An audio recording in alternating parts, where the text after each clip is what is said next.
ఈ రోజే డౌన్లోడ్ చేయండి. మీ ఫేవరెట్ షోస్ చూడండి.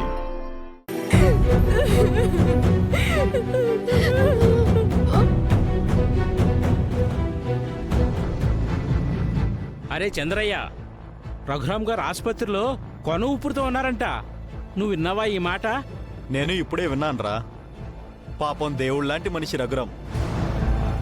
ఆయనకి ఏదైనా జరగరాని జరిగితే ఊరు అనాథ అయిపోతుంది.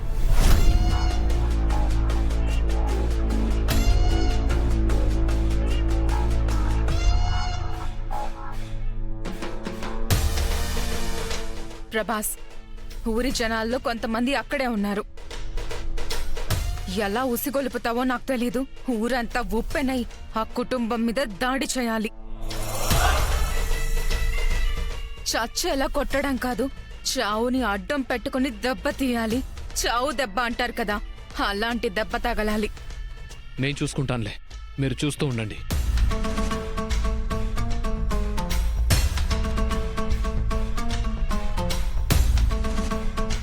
మంచోళ్ళనే దేవుడు తొందరగా తీసుకుపోతాడంట. అంటే బతుకున్న మీరంతా చెడ్డోళ్ళా? ఆ మాట మేము అనలేదు కదా. ఈ బాబాయ్ అన్న మాటకు అర్థం అదే. మంచోడనే మీరంతా రెక్కలు ముక్కలు చేసుకుని సంపాదించిన 10 పరక ఆయన దగ్గర చిట్టి కట్టారు. ఇప్పుడు ఆ మంచోడి ప్రాణాలు గాల్లో కలిసిపోతే మీ డబ్బులు ఎప్పటికీ తిరిగిరావు. అరే, అలా అపశకునం మాటలు మాట్లాడమాకరా. రఘురామ్ గారి ప్రాణం పోయినా సరే పరాయి వాడికి అన్యాయం చేసే మనిషి కాదు. అలాంటిది నిజంగానే ప్రాణాలు పోయే పరిస్థితి వస్తే ఏ ఒక్కరునూ ఉంచుకోరు. మరదే మెదడు మోకాళ్లలో ఉండడం అంటే. మీరు నమ్ముకున్న రఘురామ్ గారి గురించి కాకుండా ఒక్కసారి మిమ్మల్నే నమ్ముకున్న మీ పెళ్ళాం బిడ్డల గురించి ఆలోచించండి.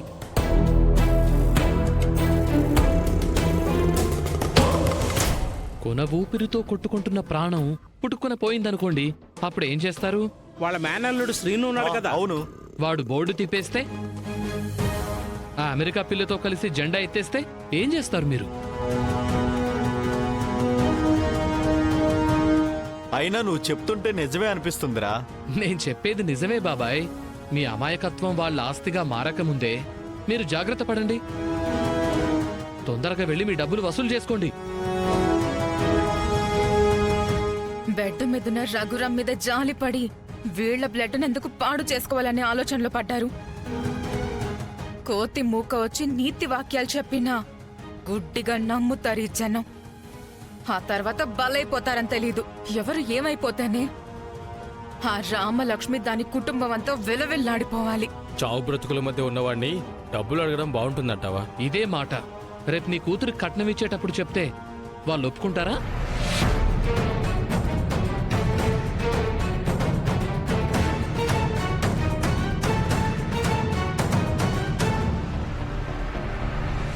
నువ్విప్పుడు జాలి చూపించినంత మాత్రానా రేపు నీ మీదెవడు జాలి చూపించడు బాబాయ్. ఆయన బతుకున్నప్పుడే వసూలు చేసుకోకపోతే రేపు ఆయన పోయాక ఆ శవం మీద చల్లే చిల్లర ఏరుకోవాల్సి వస్తుంది. మీరే ఆలోచించుకోండి. నాకు తెలిసింది చెప్పాను. పదనరా. ఏమైందో, వయసులో వాడు చిన్నోడైనా బాగా ఆలోచించాడ్రా. మనం ఇంకా ఆలోచించడం ఎందుకు? నయ్యానో భయానో మనకు రావాల్సిన డబ్బులు వసూలు చేసుకుందాం. పదండి, వెళ్దాం. పదండి.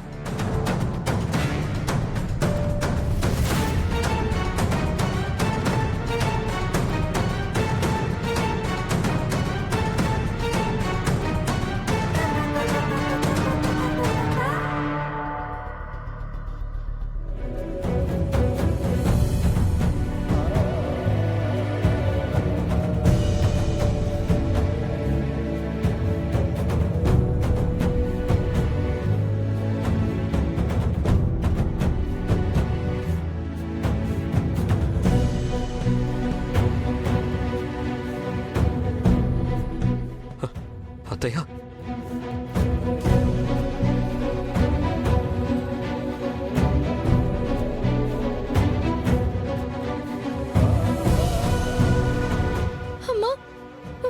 చెల్లెమ్మా, పెద్దమ్మా, అమ్మా, లేమ్మా. అత్తయ్య,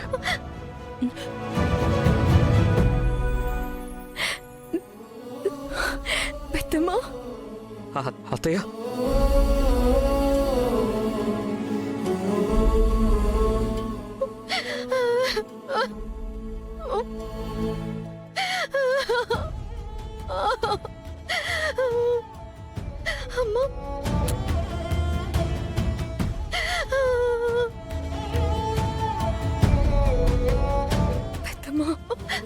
వదినా ఇప్పుడు ఎలా ఉంది?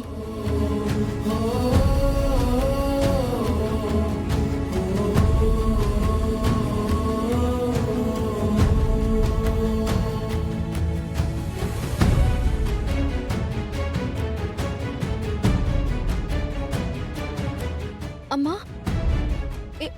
ఏంటి వెతుక్కుంటున్నావు?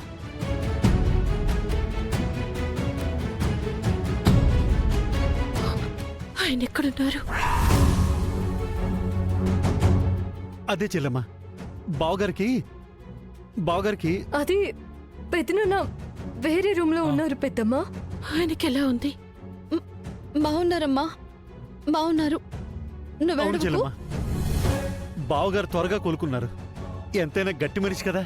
నేనొక్కసారి ఆయన్ని చూడాలి.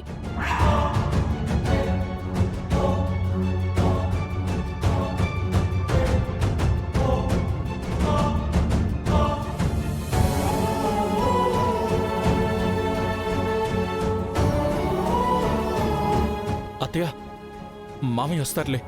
రెస్ట్ తీసుకోండి అత్తయ్య, ప్లీజ్. అత్తయ్య, ముందు మీరు పూర్తిగా కోలుకోండి. నేను ఆయన్ని చూస్తే నయమైపోతుంది. ఆయన దగ్గరికి తీసుకెళ్ళండి. నేను ఆయన్ని చూడాలి. అప్పుడు చెల్లమ్మా, నువ్వు లేవద్దు. అమ్మా, నాన్న బానే ఉన్నారని చెప్తున్నాను కదా. నువ్వు అలా లేవకూడదని డాక్టర్ గారు చెప్పారమ్మా. ప్లీజ్ అమ్మా, నాన్న బానే ఉన్నారు. ఆయన బాగుంటే నా పక్కనే ఉండేవారు. పేరంటే ఏదో జరిగింది. మీరు దాస్తున్నారు. అది నాన్న.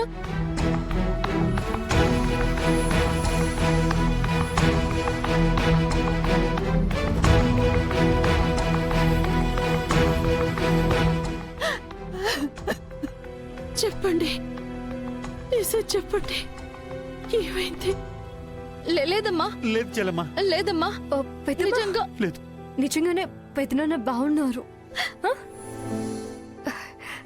నువ్విప్పుడు పెదనాన్న గురించి ఎలా ఆలోచిస్తున్నావో పెదనాన్న కూడా నీ గురించి అలాగే ఆలోచిస్తున్నారు.